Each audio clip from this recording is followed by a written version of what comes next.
This is the history of money.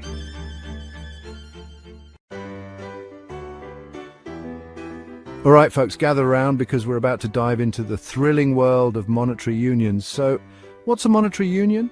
It's like a financial superhero team where countries join forces and share a common currency. And the biggest, baddest monetary union out there? The Eurozone. Now, you might be thinking, why should I care about this? Well, the Eurozone affects more than just the folks using euros to buy their baguettes and bratwursts. It's a massive economic experiment that's been shaping global finance for over 2 decades now. But here's the kicker. Like any good superhero team, the Eurozone has its share of triumphs and troubles. So buckle up, because we're about to take a wild ride through the ups and downs of Europe's grand monetary experiment. Let's start with the basics, shall we? Understanding a monetary union is crucial for grasping modern economics. A monetary union is like a financial version of the Three Musketeers. It's all for one and one for all, but instead of swords, they're wielding coins. It's a fascinating concept that brings nations together under a single currency. Essentially, it's when a group of countries decide to share a common currency and coordinate their monetary policies. This means they work together to manage inflation, interest rates, and overall economic stability. Now, you might be wondering, why would countries want to do this?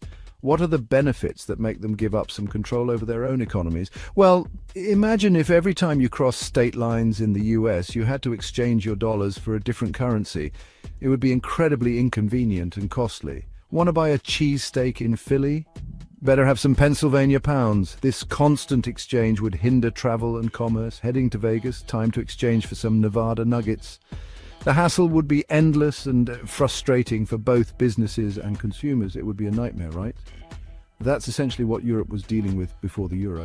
Multiple currencies created barriers to trade and economic growth. The idea behind a monetary union is to make trade easier, stabilize exchange rates, and create a larger, more competitive economic area. This unified approach helps in reducing transaction costs and uncertainties. It's like creating a financial Voltron. Individually, these economies might not be that impressive, but together they form an economic powerhouse that can compete with giants like the US and China. The combined strength is far greater than the sum of its parts. But here's the catch. Joining a monetary union is a bit like getting married. It requires commitment and compromise. Countries lose the ability to set their own interest rates or print money when they need it.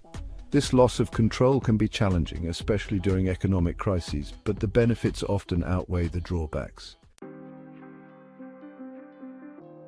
All right, let's hop into our time machine and travel back to the mid-20th century, a time of significant change and rebuilding. Europe had just come out of World War II, and frankly, they were tired of beating each other up.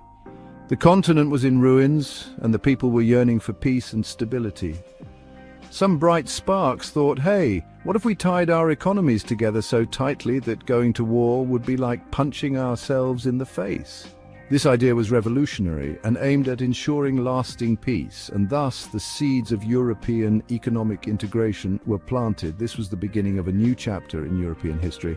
Fast forward to 1992, and we've got the Maastricht Treaty. This treaty was a monumental step forward. This wasn't just any old piece of paper.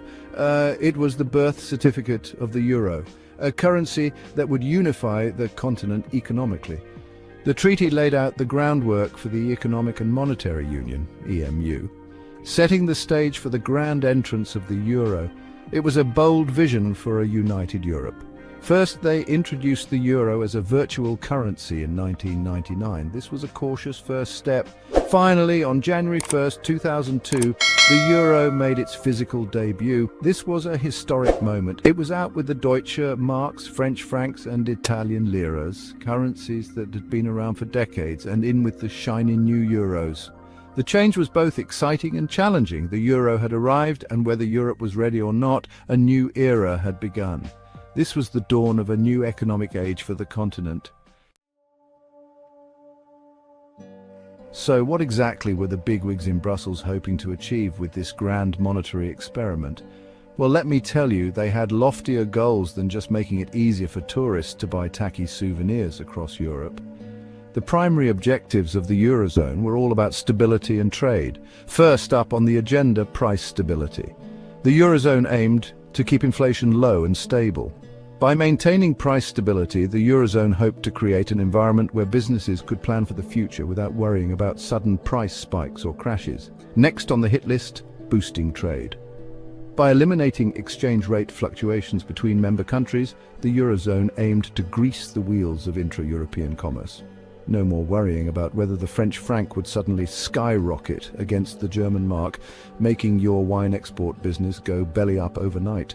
The Eurozone also hoped to create a more integrated financial market. Of course, as we'll see later, this free flow of capital had some unintended consequences.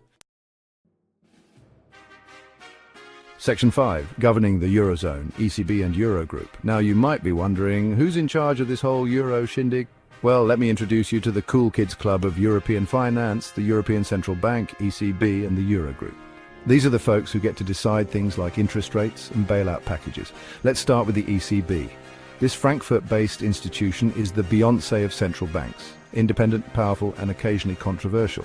Its main job is to keep inflation in check and maintain price stability. The ECB has a bunch of tools at its disposal. It can raise or lower interest rates, buy or sell bonds, and even print money if things get really dicey. Of course, with great power comes great responsibility, and not everyone's always happy with how the ECB wields its influence. Now, let's talk about the Eurogroup. This is a gathering of finance ministers from all the Eurozone countries. Section 6. Benefits of the Eurozone trade and transparency. All right, let's talk about the good stuff. What has the Eurozone actually achieved? Well, quite a bit, as it turns out. First up, trade.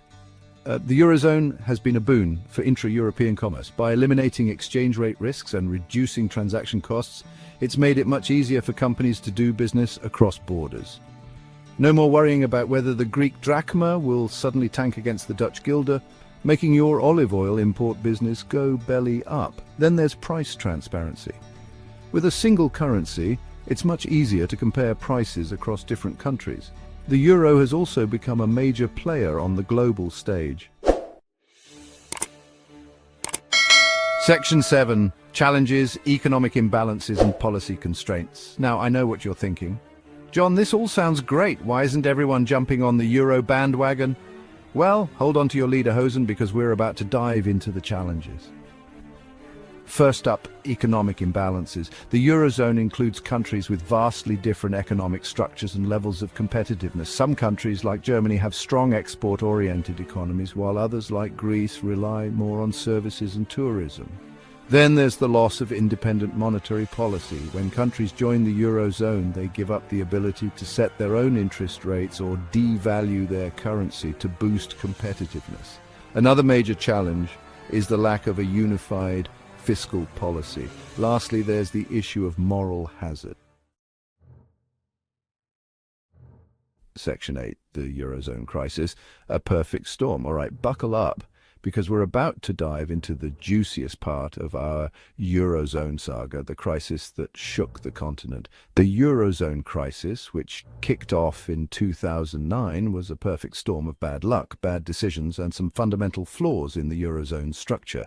It was a period marked by financial turmoil and uncertainty. It all started with the global financial crisis of 2008, which sent shockwaves through economies worldwide. As the crisis unfolded, it became clear that some Eurozone countries had been living beyond their means, racking up huge public debts and facing unsustainable financial practices. Greece was the poster child for this. But Ireland, Portugal, Spain, and Cyprus also found themselves in hot water, struggling to stay afloat. The crisis exposed a fundamental weakness in the Eurozone's structure: the mismatch between centralized monetary policy and decentralized fiscal policies, which created a fragile economic environment. When things went south, it became painfully clear that the Eurozone lacked the tools to effectively respond to the crisis, leading to a prolonged period of economic instability. As the crisis deepened, fears of contagion spread, threatening to destabilize the entire region. The crisis led to severe austerity measures in affected countries, causing significant economic pain and social unrest, with citizens facing harsh cutbacks and rising unemployment. Section 9. Responding to crisis. The European Stability Mechanism. So what do you do when your shiny new monetary union starts falling apart at the seams? Well, if you're the Eurozone, you create a massive bailout fund and give it an impressively boring name. Enter the European Stability Mechanism, ESM, the Eurozone's financial fire extinguisher. The ESM was created in 2012 as a permanent crisis resolution mechanism for the Eurozone. Its job is to provide financial assistance to Eurozone countries in severe financial distress.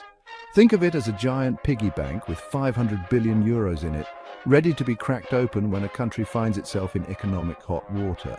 Now, getting money from the ESM isn't like winning the lottery. Countries have to agree to strict conditions, usually involving budget cuts and economic reforms.